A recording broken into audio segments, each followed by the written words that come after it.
What is up, everybody? Welcome back to another episode of Stay Hot. I'm Bladen Kirk, joined as always by my two favorite co-hosts of all time, Huel Jinkley and Theo Ash. Matt Sponhour and Theo Ash. We have a great episode planned for you all today. We're going to, of course, recap Game 5 of the NBA Finals. We have a few pretty interesting NFL storylines to talk about. Minkah Fitzpatrick got paid. We'll touch on that. Apparently, there was a rumor of an offer from the Miami Dolphins to Sean Peyton, which would make him an insane, like $100 million, something crazy. So we have a lot to talk about in the NFL, and then we're going to do another Rank It segment.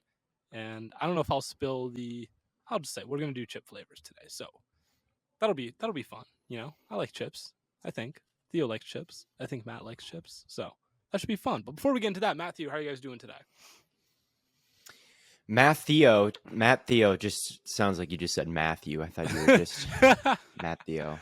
Actually, yeah, Theo, you are fired. I don't know if you got the memo, but I'm good. I'm on vacation, as I so often am nowadays, I guess.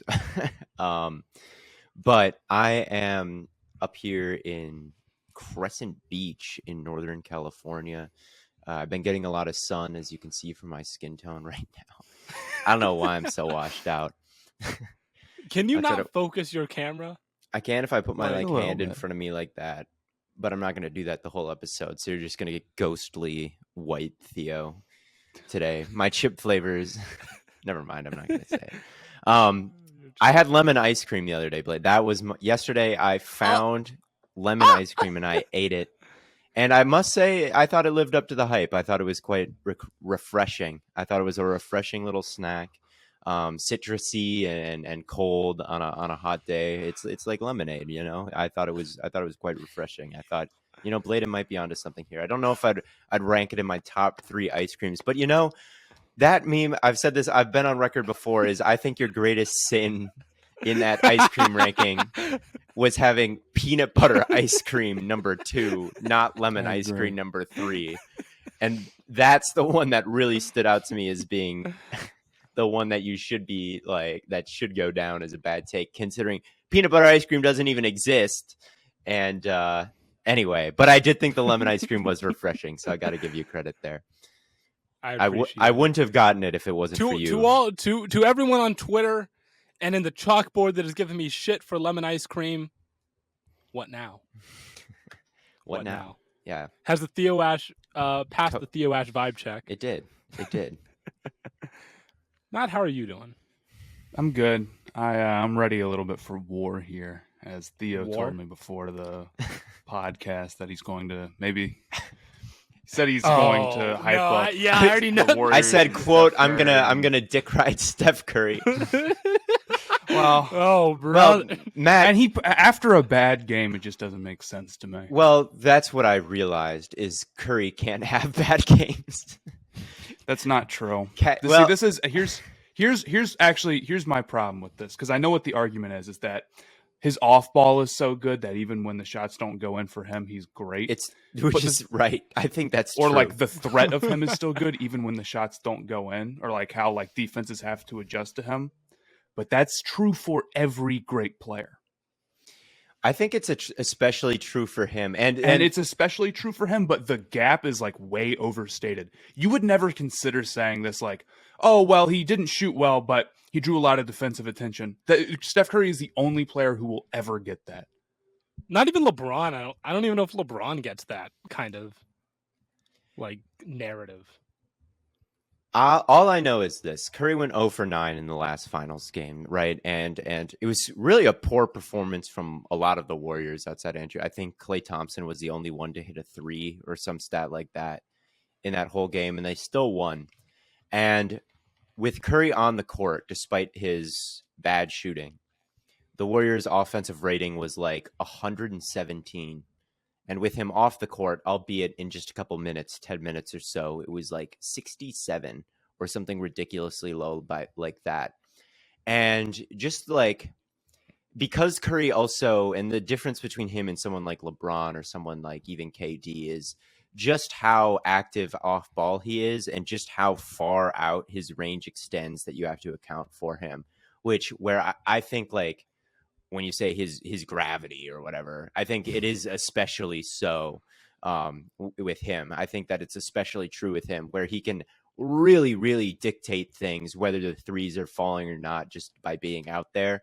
You know, I don't think that, like, yes, Curry can have a bad game. He just had like he would himself say, like, yes, I just had a bad game. Of course I had a bad game. But like, yeah, what just him being out there, what it unlocks is super impressive. And I just think it, even with him, because of his range and because of how prolific he is off ball and because of all of that, it is especially true for him. And you look at this Warriors series, right? And I think it just kind of puts a stamp on this era of dominance for them, where, you know, Clay is out of his prime, Draymond's out of his prime, Curry is still really good, but you wouldn't even say that he's in his prime. And you look at what they're doing, and you would say no one's even having a good series for them, right?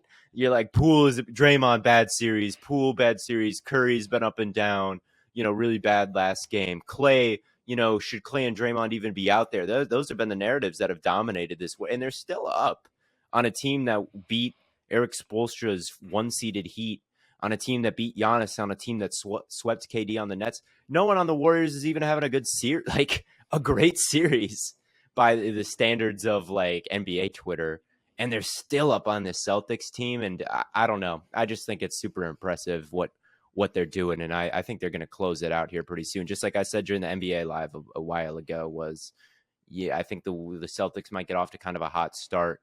You know, they went up 2-1, and then Warriors would figure them out. I think that's what's been going on. So that's all I want to say about Curry is, like, yes, Warriors fans maybe hype up his gravity a little bit too much if he's getting compared to, like, oh, it's just him and MJ now, like that viral tweet the other day said. That's a little bit too much. But I do think his gravity and being accounting for him even when he doesn't have the ball or when he's not hitting his shots is a little bit more severe than a lot of the other NBA players. I think that, like, I don't know. What bothers me about the Curry stuff is that really is true for, like, and it is particularly true for Steph Curry. I will not deny that. Steph Curry's off-ball gravity is better than anybody's. But you will never, that doesn't mean, but this is something it's just never brought up with any other player. Like, and if for any other reason, for instance, if Draymond Green shoots poorly, no one's going to be like, but he's still important defensive. Like, he will never get that. True. That's excuse. Fair. Like, that wasn't even considered. Oh, he's not scoring enough. It's every other player in the NBA has to do it in the box score. They can't go out and shoot poorly and get a pass like that. Yeah. And I think Curry has had a really good series, though. Like, you see people trolling and being like, "Oh, is Wiggins going to get right?" Yeah, no. And I don't even think he's not the most valuable player. Obviously, he's not. But so unless Curry would have to play like this for 2 more games, and Wiggins would have to drop like 40 twice and have them win, or they lose. Like, that would be yeah. Or, like, obviously, if they lose, then Curry wouldn't get it. But I also think that, like, that's a good point about. It doesn't feel like many of the Warriors are having a good series. Who would you say is overall, like, for the Celtics? That's true. Rob Williams. Right. Like, yeah. It feels like maybe that just goes to show NBA Twitter standards are ridiculous. Yeah, it is. And it's against two of the best defenses in basketball, right? Draymond and the Warriors are a great defense. Celtics have a great defense, right? And this is true for every sport. You don't put up great numbers against great players usually. You just don't. Elite edge rushers don't go for their 5-sack games against David Bakhtiari or Joe Thomas or Trent Williams. It just doesn't happen. You know, if you're looking for the guys who just routinely dominate great opponents, you're not going to find them, really, unless they're Darrelle Revis in the year 2009. Right. So, you know, good players, great players almost always put up their biggest games against dog shit players. Yeah. And and people expect it unless they're like LeBron in 2018 or something like that. It just doesn't happen all the time. It's like rare greatness to watch just a totally dominant finals performance. And these are two kind of like notably good defenses. So yeah, I think you're right, Matt, where it's like and then you look at like Well, it's like, oh, well, the Warriors aren't really having a particularly great series, but the reason that they're up is because I think of the way they've been able to handle the Celtics defense, as opposed like the Celtics, I don't think have been able to handle like the Warriors defense really at all. I mean, I watch like I feel like the Celtics try and score way too quickly into the shot clock sometimes. They don't like Tatum tries to move the ball, but Curry just moves. It comes naturally to guys like Curry and Clay and Draymond to get the ball around, and it just doesn't for the Celtics. And it that like comes that's very apparent when you're watching them against a really good defense. Yeah, I mean it's kind of inexplicable with the Celtics how much their offense can just fall apart. And I know the Warriors are a good defense. I don't want to take away from them, but I mean the fourth quarter was a disaster. There's some games where they come out and they just aren't going to protect the ball and they're going to turn it over in as many dumb ways as possible. And Draymond Green, we've said it's the same thing we've said. Playmaking doesn't come natural to them. It leads to dumb turnovers. Draymond Green said before the series started that. Well, I guess he said that about the Warriors protecting the ball, but the Celtics aren't protecting the ball.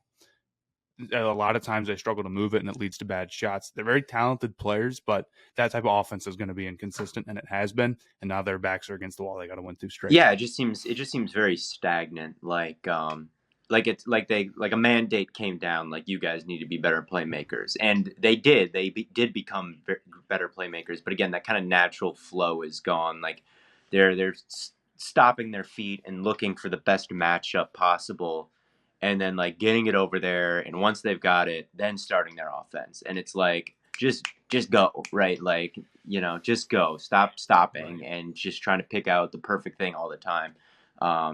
I think that's what I think they just need a better flow. The Warriors have kind of a flow. I don't think the Celtics do. And I think that's kind of the difference. And, shout out Steve Kerr. He's more than just the talent on his roster. All right. He's not this bum. This is the thing about the NBA. It's pretty hard to be considered an all-time great coach without winning championships. And it's really hard to win championships without having all-time great players. And they get all the credit. So every single all-time great coach gets the, hey, maybe this guy is just made by having all these great players. Phil Jackson hears it and Kerr hears it too. But yeah, he is a very good coach. And I feel like a lot of times he doesn't get his flowers. Yeah, I mean, sometimes the Celtics just look like a pickup team. And it's just like a bunch of individuals out there. I don't know. That's like that sounds like a very old head thing to say. Is like, you guys don't play like a team, just a bunch of individuals. I don't know. It just sounds like something I would hear on a high school sports team. But that's how I feel. Like it's like you run up the court and it's like, all right, I'm gonna try and score. Oh, I can't score. What do I do with the ball? So I don't know. But the Warriors are like, they just know where everyone is on the court. I had one more thing to say about Golden State and how dominant they've been. I do agree, but I think what really impresses me about them is their drafting and their player development. I think that's what's kept them so great. Obviously, having Steph Curry, you need that all-time player, but Gary Payton played for 20 different NBA teams. Jordan Poole was... Where was he picked? He was picked late first, 28th, 29th. And there was a viral clip from when he got picked of the draft analysts being like, I cannot believe they reached on him and took him in the first round at all. And he was the 29th pick. I mean, you see Andrew Wiggins, right? Yeah, you see Andrew Wiggins is playing his best basketball. And I know it hasn't turned out yet, but I feel really good about Kuminga and Moses Moody. Being able to retool like that, they're willing to spend the money to keep their guys. And I don't know if you guys saw that. This was a checkbook win. Did you guys see that? I did see. Who was that? Was that Win? No, it wasn't Windhorse, was it? No. It was? Yes. Okay. It was. I actually don't think I don't think he's totally off base with that take. There is some truth to you know how in baseball, the Yankees and the A's aren't playing the same game, totally different team building games. To a lesser extent, that's true in the NBA. the Lakers and the Hornets are not playing the same game. And I understand the frustration. I get it a little bit because like a small market team might not be able to be in the luxury tax for as long as Golden State has been. So like, I guess maybe that's where that came from. But I think that's true for a lot of teams. And most championship teams are going to be weighing the luxury tax. So I do think it's bogus, but there is some truth to, the Warriors being able to spend a lot of money, and maybe it's harder for smaller market teams. I have a question for you then. With Curry being, how old is he? 31. Draymond 32. He's 33. Oh, yeah. He's 33. Draymond's 32. Klay has had these injuries, and he's got to be in his 30s as well. How many more years do you think the Warriors' title window is open? Do you think this is their last chance? Next year being their last chance? Have you given that any thought at all? And this is what's crazy about them. I mean, teams are, you kind of have to build up to being a championship team, and then your moment comes and you got to get it when it's open. The Warriors don't work that way because of how well they draft. That's what keeps them so, like, that's what, when a team beats expectations long term, like, that's because they're drafting well and they're doing that.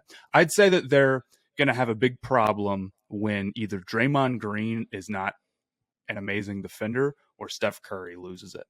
Those are those are the two dudes where you can draft really well and you still might not get another Curry. You might not get another Draymond. You might not get another Curry, right? You won't get another. Yeah, it's like Draymond. I could see getting you won't get another Curry. Maybe with like coaching, maybe, but I don't know if I'd bet I think on it. You can have a good. It'll be a lot easier to have a great defense without Draymond Green, but I think getting a defender like Green is going to be pretty rare. He's very high all time, I think, defensively. But I think that Curry projects to be good for a long time. He does. Yeah. Absolutely. I mean, he's playing nuts, and he's aged fine. I mean, he's not who he was in 2016, maybe, but his play style just bodes well for that type of stuff. Draymond Green, I'm not really sure. I don't know what to think of how much longer he's got. But once one of those two guys are done, you need like Jordan Poole to really like be consistent, or you need like Kuminga to maybe be that guy because his ceiling's really high. So we'll see. But I'd say for the next 2 years, I'd be pretty surprised if they aren't in the same conversation. Yeah, and I think that this changed the Warriors forever. Like, this run changed the Warriors forever and ever, just because like they're now one of the league's great franchises, which they never were before this, and they're in California, and they've got the owner willing to go into the luxury tax. And like, after Kobe left, how long did it take for the Lakers to win a title again? Like 10 years or so, 8, 9, 10 years. And that might feel like a long time if you're a Lakers fan, but if you're a Hornets fan or if you're a Suns fan, I mean, you can deal with a 10-year window, right? Like, and then they attracted a LeBron James, right? If you're Golden State from this point on, I think you're one of the league's gold standard franchises. You're in the Bay, and it's just that window is never really going to close, just like it never really closes for Boston, and it never really closes for the Lakers, right? Like, it just, not that those teams are always good or they're always going to win but you just know that they're going to get back on top again because they're Boston and they're the Lakers and they're what other teams are like this. There's more. Spurs, I guess. It's just the level of prestige. It's a certain level of prestige, and in the NFL, it's kind of the same way, right? As long as Aaron Rodgers is alive, the Green Bay Packers are going to be an elite competitor. That as long as Tom Brady is still kicking, the whatever team he's playing for, Tampa at this point, but when he was in New England, you knew that they were going to be. And not even those guys, but just like the franchises, right? Like, how many franchises ever win a Super Bowl that have never won one before? It's pretty rare, right? Like, a lot of the times cycles kind of like the Steelers or the Cowboys or the 49ers or they're that level of franchise now. Yeah. And before Curry got there, you would never mention the Golden State Warriors. You'd mention them as closer to a Clippers caliber, second fiddle type of team, So I definitely feel like their championship window always is going to kind of be open past Curry, past Draymond, past all of it. All that being said, would you guys like to hear an ad read? From you? Oh, I'd love to. from my very first. All right, sports fanatics, have you heard about PrizePicks? PrizePicks is daily fantasy made easy. I love this, and I know you will too. PrizePicks offers more NBA props than any other DFS operator and offers every player and stat category you can think of. Pick 2 to 5 players and an over-under on their projections. You can win up to 10 times on any entry. It's just you versus the projected numbers. PrizePicks allows mixed sports entries. Example, you can take the over on Robert Williams combined with the under on, and then I don't know a baseball player off the top Paul of my Goldschmidt. Matt, you don't know a baseball? Paul Goldschmidt. Paul Goldschmidt in the same entry.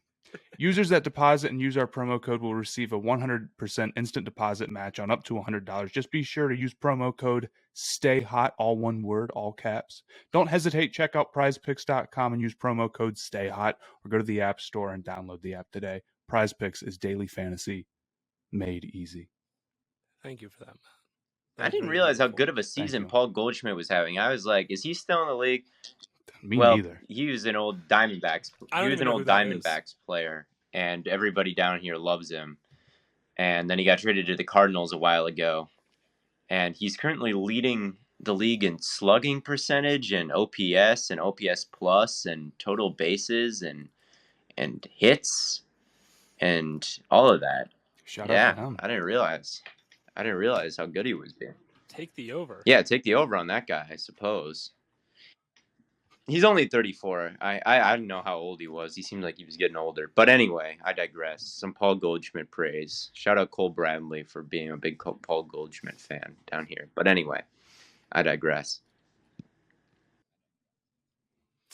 Do you want to talk about some NFL? Kyler Murray and Lamar Jackson both reported to camp, even though there's some contract disputes going on. Lamar doesn't surprise me.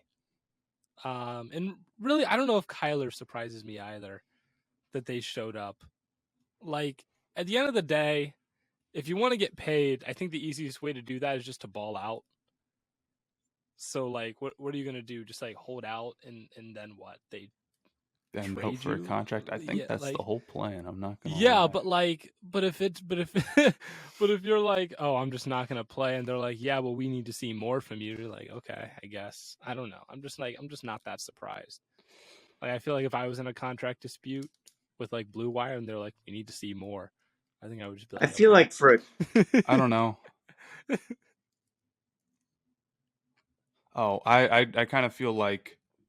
With Kyler and Lamar. I mean, we've been talking about this for a while, where it's like, the teams probably don't like it's really not a great idea to pay those quarterbacks those huge contracts. Like, just because you're a top 10 quarterback doesn't mean that it's worth it. And a lot of teams have a hard time building the rest of their team. Those teams probably know it and want to, see like an MVP season if they're going to commit that money. But those quarterbacks know that if, they were a free agent, they could get that money right now. So why should they risk not, being set for life forever and ever and ever and ever, even more than they are now? So I think that's the problem. And I don't see that being like solved anytime soon, honestly. I think both those parties are probably right to think that. With Schultz, yeah, I don't know. There's Schultz. But one thing I was working on, I've been working on building out a list of players that I think you should pay no matter what, that you just like blank check. Like, you're not going to be able to just like find and replace this guy. And I think Lamar might be one of those guys that I think I would just like, I think I would pay him whatever he wants. That list is the top 10 quarterbacks, right? It's just. No, not like Aaron Donald's on that list. Like Aaron Donald, Cooper Kupp. Like, after the season Kupp had, I think you pay him whatever you want, whatever he wants. So it's just like any player that is like totally like, you're not going to get that. You're not just gonna find that in the draft. Yeah, I think this is what my take on it is. This, I feel like holdouts. I mean, Aaron Rodgers last year was, it sounded like a touch and go situation all summer, and then he showed up to OTAs. Like, if he showed up to OTAs, like, everyone's showing up who wants a new contract is showing up to OTAs because he was pissed. I think holding out. Once it gets to like real games, if you want a new contract, wait until it starts truly affecting the win-loss record. All right, right now OTAs are underrated. And here's the thing, it wasn't even mandatory mini camps started right now. Voluntary mini camps is what was happening before. So it's not like these two even did anything wrong. They were just not there for something voluntary. So that's worth saying. But hypothetically, in a world where they want new contracts, which they do, if you're going to hold out, like, I don't even think like June mini camps would even matter, because the coaches are just like, all right, great, we can build some depth.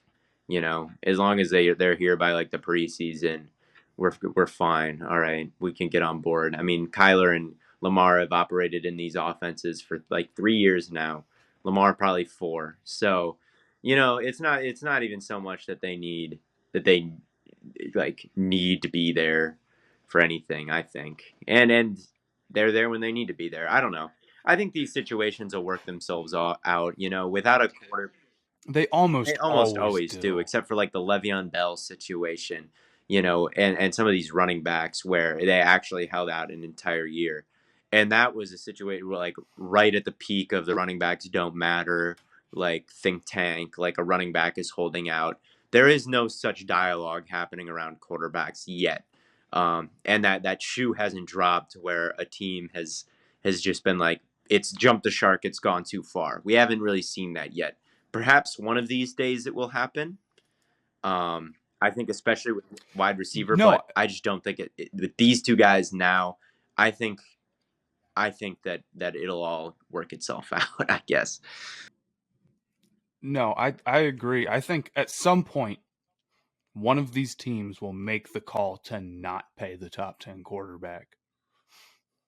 And that's when it'll really, really jump the shark. But I don't know if it's going to be.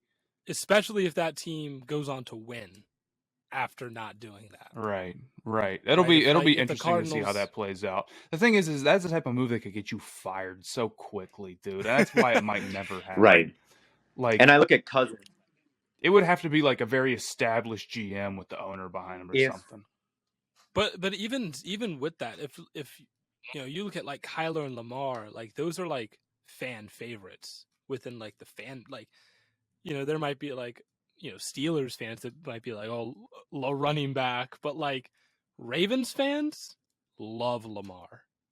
And like even a lot of non-Ravens fans love Lamar. I don't know. So like I just feel like to let him walk would be like, I don't know. I feel like that would really like hurt. I feel like the fan base, and then you talk in about, a world where Kirk Cousins walked in free agency and Washington found a better guy right after him. In a world where that happened, maybe that would speed up the timeline. But you look at Washington, and I think that's probably the best quarterback of my lifetime to like hit free agency outside of Peyton, I guess, after. But that was like a weirdo situation. Right. But Kirk was just a guy they're like, who's like pretty good. And then they said, no, you're not good enough to get paid like that. Since doing that, Washington has been in quarterback hell, and everybody involved in that is probably gone now, right? So, you know, there really just isn't. It's just uncharted waters, right? Letting a top guy walk. You're just not going to be a great team immediately after that, and you're not going to reap the benefits of using all that extra salary cap, because, you know, you're probably fired because the leash is so short nowadays. So, yeah, it'll work itself out. I mean, there's nothing to even be worried about because they're literally at camp right now. So, but the day will come where they'll have to get paid. Kyler, I mean, I guess there's always the trade, right? The trade situation. We've seen that a bunch recently where like Seahawks didn't want to pay Russ a ton of money in 2 years, so they traded him. I think maybe there's a world where that happens, but just straight up letting these guys walk, that's the other thing, is like you can sign and trade these guys. No, they'll never walk. It'll be a trade. But like, I think because both these guys are like first contracts, like, yeah, you know, easy top 10 guys. With Russ, it's like maybe that you feel like the timeline doesn't fit, or you run your course and you already won a Super Bowl with this guy. The Kyler, I'd like to see it play out. I hope it happens. I think it'd be cool. I think Lamar will stay in. I think Kyler will get traded. I really think that the Arizona Cardinals are going to be a total bottom feeder this year. I have become more and more. They're going to be my Bengals this year. I'm going to predict them to have like 4 or 5 wins. I'm going to tell you right now. Like, I truly think they're going to be like a bottom 10 team in football, even with Kyler. Like who is the best non-quarterback there? They've got a good safety duo, and then it's just like rough, man. Who would you want on that team that is not Kyler Murray right now? And D-Hop is suspended. It's like Buddha. No one in the front seven. Maybe Watt. No one on the offensive line is like really good. I was gonna say maybe Watt. No, like the skill position group is like I just don't see it. I do not see it. I'm trying to think about how many Cardinals made my top 100. They lack the high-end talent, but I do think there's something to like. Their weapons are very okay. It's like they have DeAndre Hopkins, but he's out for a while. Marquise Brown is not bad, but he's not a number one. Connor's good, and their offensive line is not like a disaster or anything. I think only two Cardinals made my top 100. I think it's James Conner and Kyler. And I would argue James Conner shouldn't have even been there. Listen, I was like, this dude had 15 fucking touchdowns. If I'm gonna put Najee on, I gotta put Conner on because they're basically the same guy. But I don't know. I think with the Cardinals, I definitely see it, but they're maybe not like horrible on offense still. That is true. They've got like they're not Lions like last year where it's like, oh, you just don't have the horses. You just don't have the horses. Right. I'll say, here's my thing. The training camp.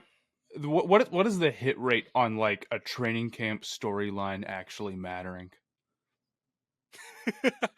It's like 0%, dude. It's incredible. All I know is last year, all the stories out of Bengals training camp was the offense was getting its ass kicked. Chase was dropping everything. Burrow was looking extremely hesitant, and he was asked about it, and he was like, yeah, the knee is really still bothering me. And there would be days where they would go like 3 for 14, like in 7-on-7, the offense would. And I was like, oh yeah, they're going to suck ass this year. Look at it. It's all happening in training camp. They can't even beat their own defense on 7-on-7. The offense, like everything about it is horrible.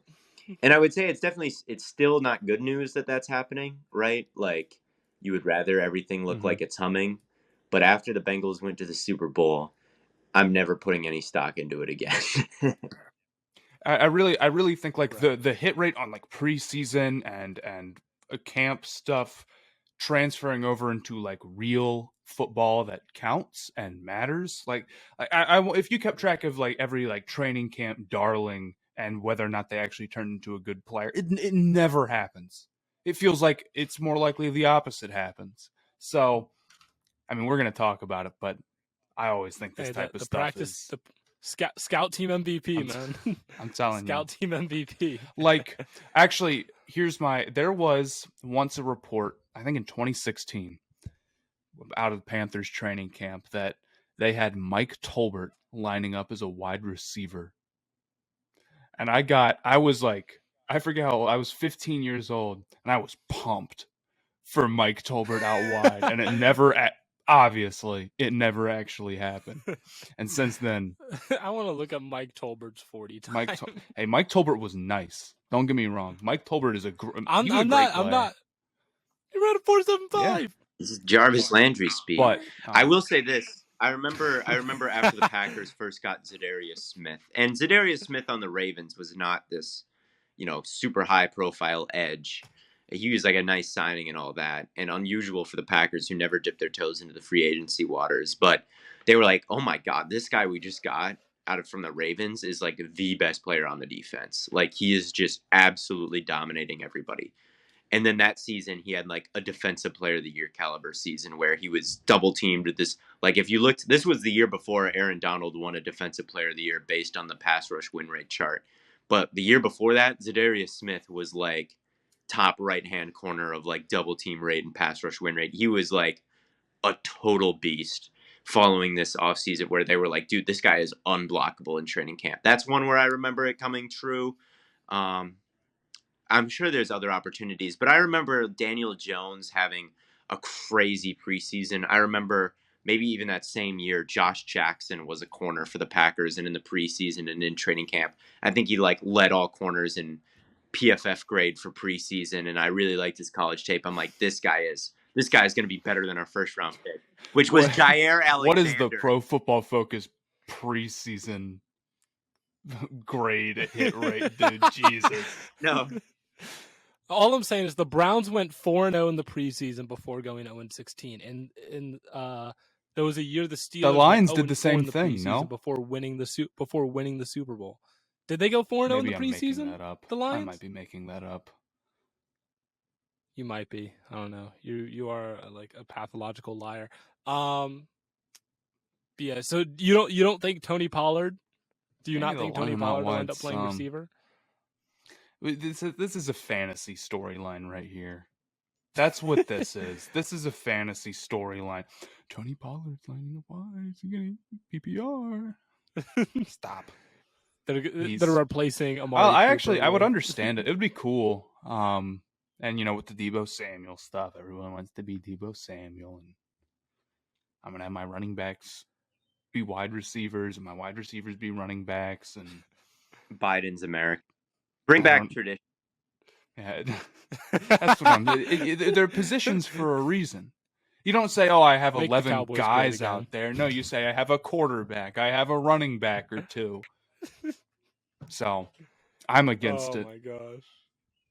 Make the Cowboys great again. No, I mean, you think Pollard does like return kicks and stuff, but did you want Theo? Were you going to mention? I was going to mention Minkah Fitzpatrick getting a big deal.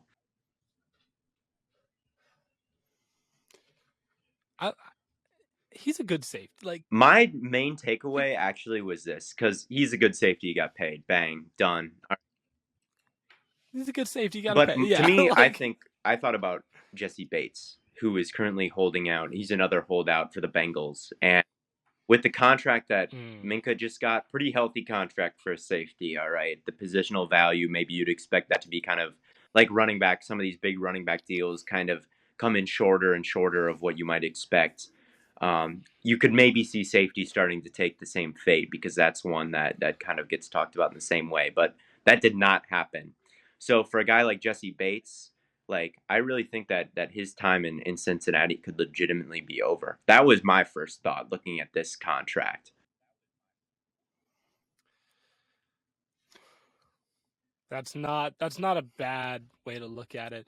I know Jesse Bates was like, that was kind of the same situation that happened with Earl Thomas. Actually, that's exactly what happened with Earl Thomas. Earl Thomas was holding out, and I think it was John Johnson, right? The Browns paid John Johnson, or was it someone else got paid? Maybe it was Jamal Adams got paid. And it kind of reset the safety market, and then Earl Thomas went to the Ravens. So, I mean, it's not unthinkable that Jesse Bates could be, and next year. Jesse Bates was, let me say this, Jesse Bates was the most overrated player in football. He's the most overrated player in football right now, I think. He is a he does not have that dog in him. All right. Kyle Shanahan put that guy through the fucking blender late in the season.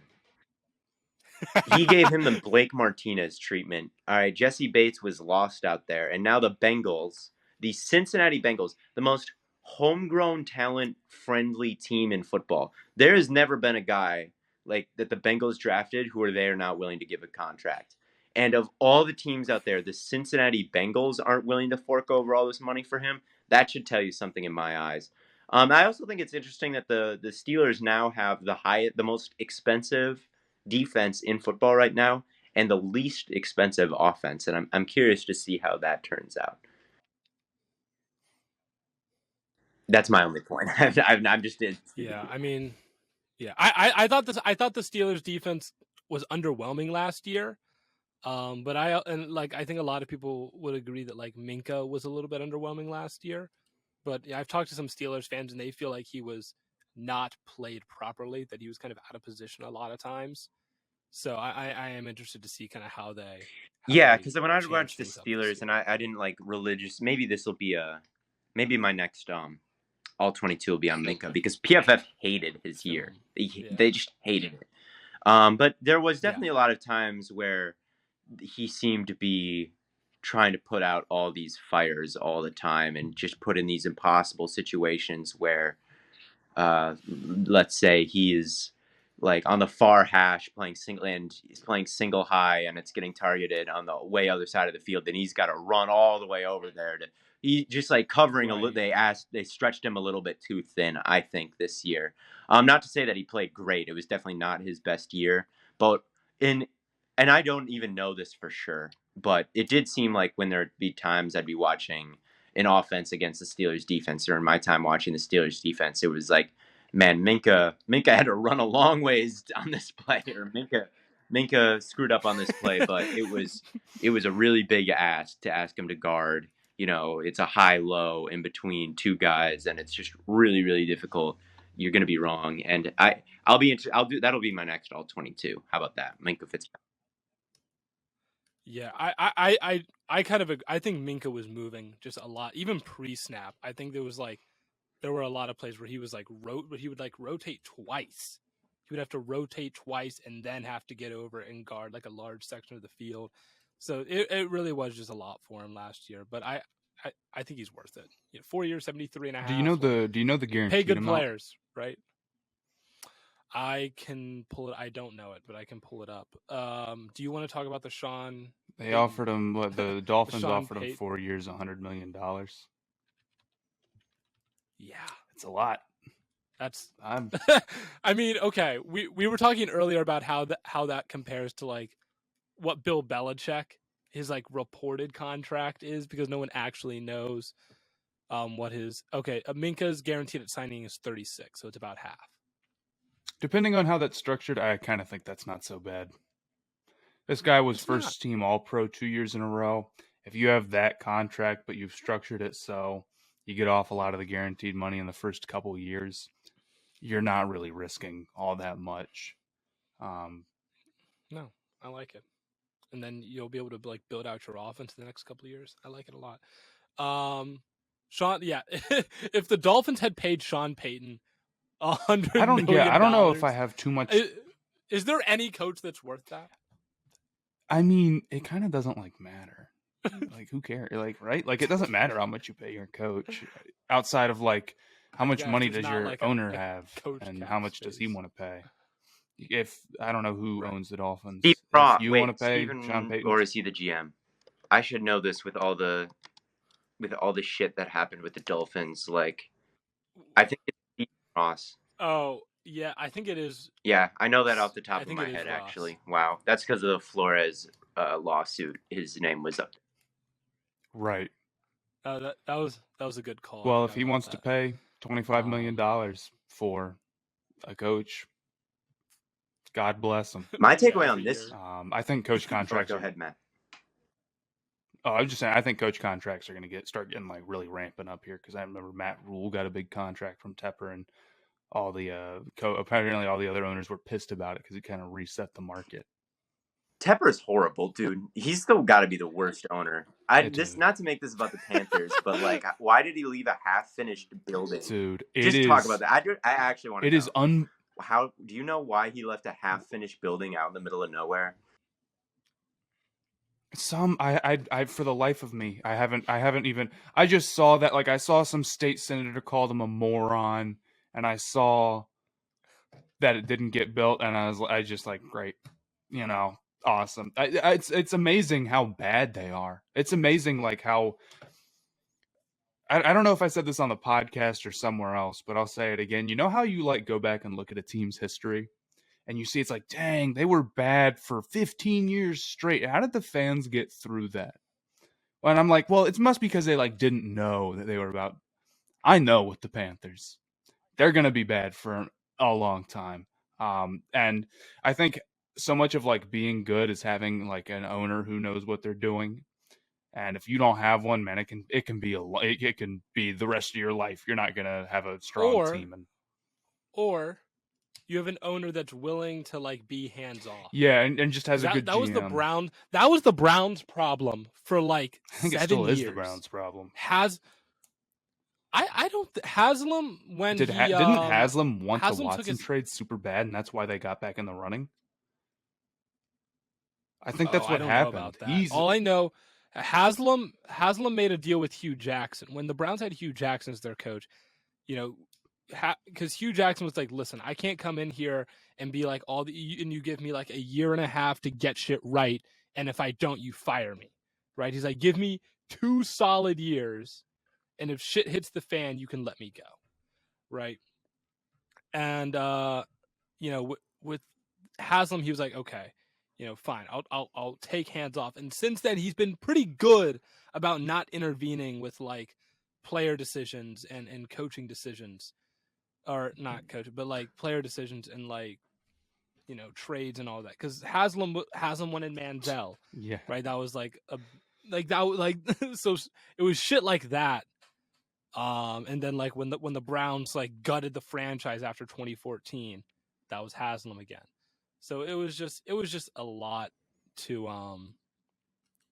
have your owner be kind of like in there when you like have your GM and your coach, and it's like let me do my fucking job.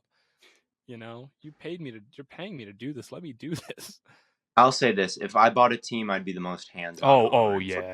So would I. I'd be the GM. Right, but I hate when like non-football people like own a team and they're like, I'm gonna play like God with this. No, franchise. I would run the team like, into the ground. Stop! You're incredibly quickly, but.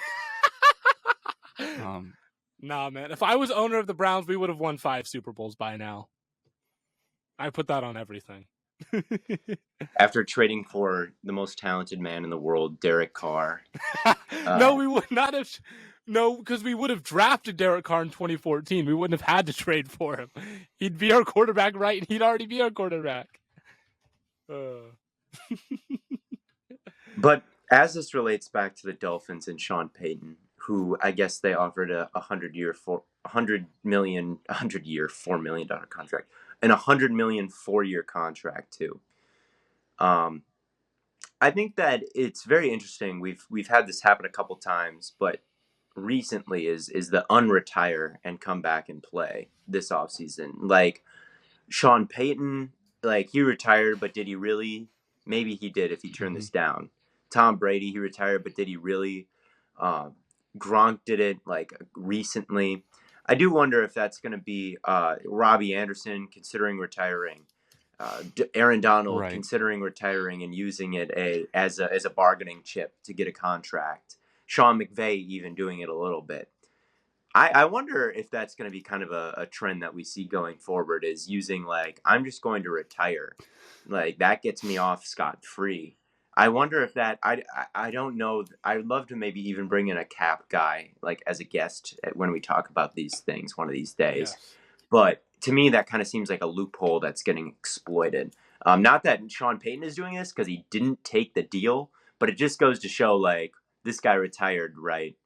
But did he really? You have a lot of leverage. And you know what else it is? It's these TV contracts.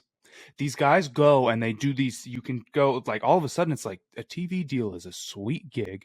You make bank and there's like far less pressure. So once a guy feels happy with their career, they can like us. I'm telling.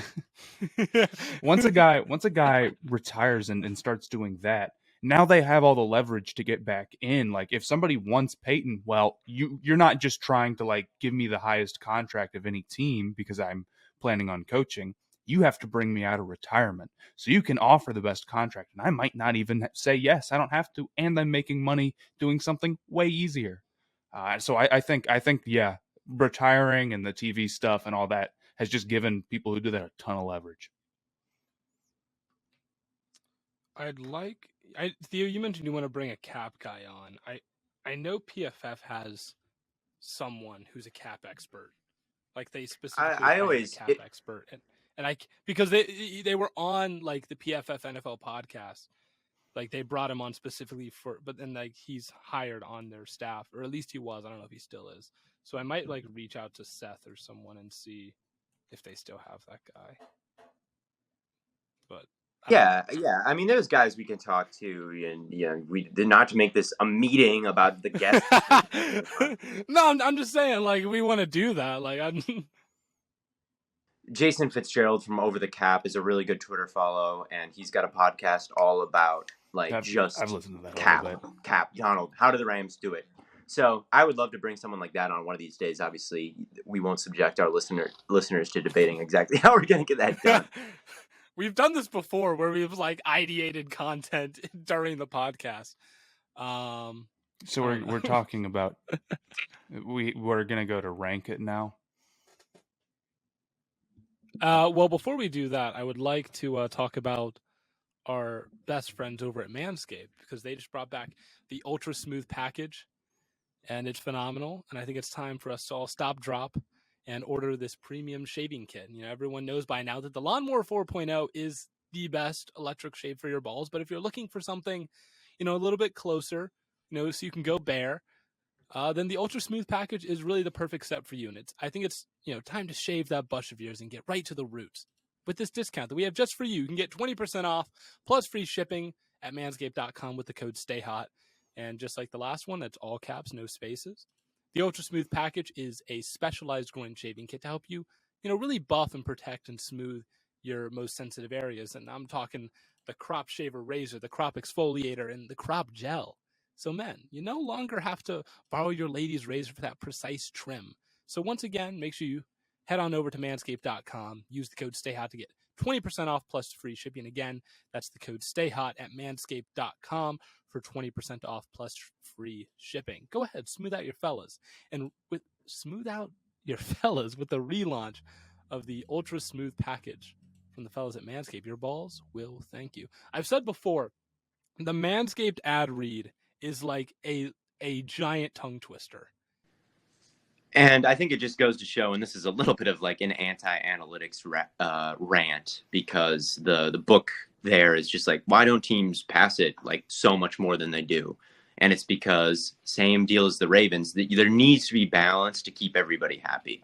If you run it all the time, Hollywood Brown and Willie Snead and Steve Smith, they're going to get upset about, you know, they don't have enough to do. They can't maximize potential. They're not going to make money. If you're going to throw it all the time and air it out all over the yard, like even if you do have an uptick for a season in EPA or and whatnot, you are going to make all the offensive linemen pissed off at you. You're going to make the running backs hate you, and the team chemistry is going to be bad. So Ravens are running into this problem, and really any team that I think tries to go too far one way is going to experience it a little bit, unless they get like everybody really involved in the passing game and build really quick. But anyway, that's way in the weeds. I just thought that was a really interesting quote. Yeah, you need balance, right? We ran the ball all the time on my flag football team. Guess who was always upset? Number one wide receiver over here. All right, well, due to some technical difficulties, because Theo's Wi-Fi is a potato right now, we're going to cut the Rank It segment. We're going to do it over on our TikTok at StayHotPod on TikTok, so make sure you go check it out. Yeah, you're going to get to see me get crucified for my food opinions again. But as always, tons of content coming away on all platforms. We'll be back Monday with another episode, of course, recap the finals. And yeah, excited to see how things wrap up in the NBA. We'll be back with some live streams. Oh, Matt, do you want to do Minecraft on live on Saturday? Let me see what my schedule's like, but okay, I might be down. No, well, I'll either be playing Madden or I'm playing Minecraft. Theo, are you gonna have adequate internet to play Minecraft? I wouldn't bet on it. I'm not the world's biggest Minecraft fan, though. But that's not because I think it's bad. It's just because I'm not a very big spend a bunch of time on a video game person, and it does require kind of a substantial time thing. So that's the only reason. We were thinking of speed running like a world to like, because Matt's never beaten the Ender Dragon, so we were thinking of like speed running. I've never defeated the Ender Dragon. That would be a U2 thing. I'll go grind film. All right. He's gonna grind some film. I'll watch. All right. Well, that you guys some pointers on what could have done. He's gonna be in our ear. I'll coach. But that wraps things up for us. Tons of content coming on all platforms. We'll be back Monday. And as always, from Corn Boy, Bird Boy, and Lemon Boy, we will catch you all on the flippity flop.